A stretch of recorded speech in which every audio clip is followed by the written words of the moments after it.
Now joining Cody and Gold, it's your viNFL insider, Royals first baseman, Vinnie Pasquantino. We hate the Broncos. We still do, even though they're well out of the playoff picture, but we still do. We definitely do. It is time to check in with our viNFL insider, Vinnie Pasquantino.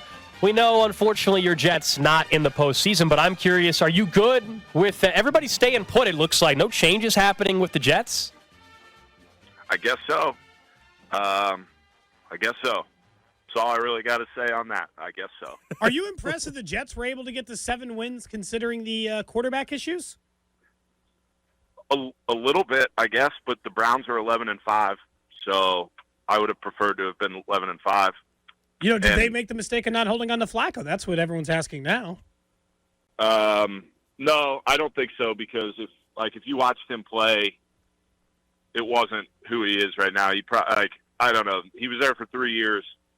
He played a few times, and he always put up good passing numbers, but they didn't necessarily win the most with him at quarterback. So I think he's in a really good situation right now. I don't think it was an indictment on him of why it didn't work out in New York, because it hasn't really worked out for a lot of quarterbacks in New York. So I think he's doing great in Cleveland, and good for him. We can get to the other playoff matchups in a second, but obviously here in Kansas City, we know the Miami Dolphins are coming to KC on Saturday night, and it could be -10 or -20 wind chill. And obviously you played in some cold weather temps playing baseball, but what do you think the advantage is there? Everybody's making a big deal about the Dolphins going from South Beach to Kansas City for this game. Well, I think the biggest deal is on Isaiah Pacheco. He's like prime Derrick Henry in this weather. I'm not discounting anything he's done. Obviously, Derrick Henry's at a different level, but Sure. in 0-degree weather, you want to tackle that guy? Yeah, right. So I would imagine that Mahomes might have a season low in pass attempts this week. Because why not just give the ball to the guy who's going to run over everybody? I hope you're right. I hope that's the philosophy. Now, what's the coldest baseball game you played in? Probably in college, probably like a wind chill of like 25, something like that. Not like terribly. Actually, we went to Kansas State when I was a junior. It was pretty cold there one weekend. It was like early March. It's pretty cold. Are you? That may be the coldest. Are you still planning on coming to the game this weekend? If flights allow me to, I'll be there. We'll see about flights, though, because this weather doesn't look promising for a whole bunch of flights not being delayed. I'm hoping to be there. That is the plan.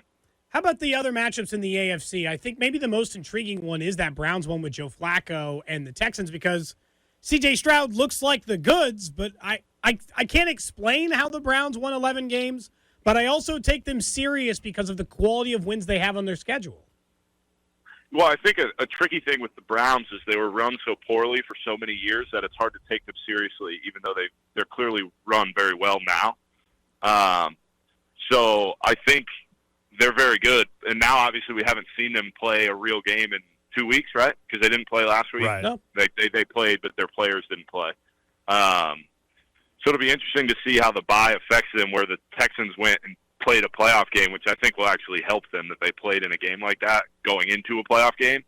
So we'll see what happens. Obviously, the script, so to speak, would probably like Joe Flacco returning to Baltimore. I think that'd probably be good for the NFL. But C.J. Stroud is really lighting it up, and him and the young receivers that they got, like, they've got a really good team. You never know what could happen, especially a home playoff game. You know the AFC East really well, being a Jets fan, and Chiefs fans were hoping Pittsburgh was coming to Kansas City, and still, instead, I should say, Pittsburgh, of course, is going to Buffalo. When you watch what the Bills have been the last, 6 weeks or so, and finding a way to, after all the issues they had, to be the 2 seed, and then you see the Dolphins, who fell on their face down the stretch and are now the 6 seed. When you look at those two teams, obviously I think we know which one everybody views as the better team, but do you think an AFC East team is going to end up representing the AFC?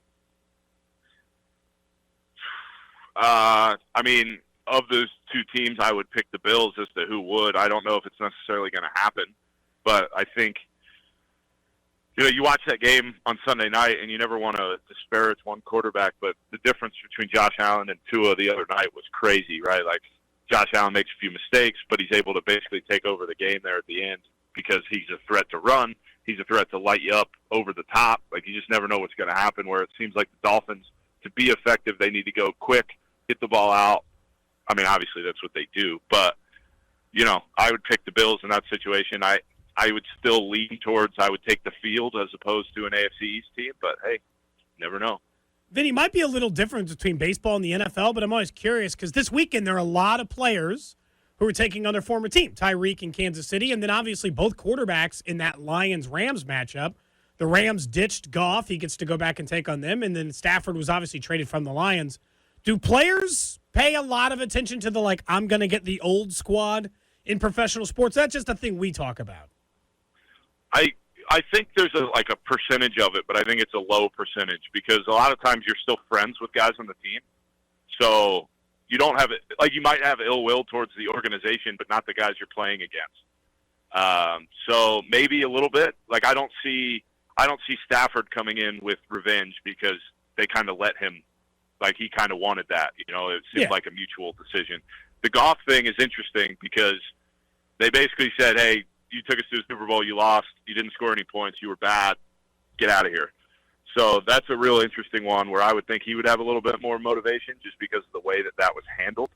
Not that it was handled, poorly or whatever. It clearly worked out for the Rams, and the Lions have been pretty good since that trade too. So I think there might be a little bit of extra there, but sometimes when you play with a little extra motivation, it doesn't necessarily work out the way you want it to. So hopefully Goff just plays within the game, within the scheme, and they have a home. That place is going to be electric on what day do they play? Sunday night? That place is going to be electric. Yeah, 30 years for them to wait for an opportunity to have that home playoff game and obviously have something like that take place. We're talking to our viNFL insider, Vinnie Pasquantino. Now, I don't care how the regular season predictions went. It's a new slate for everybody, Vinny. So right now, let me ask you before Super Bowl wildcard weekend, what's the AFC-NFC title game matchup and who's going to the Super Bowl?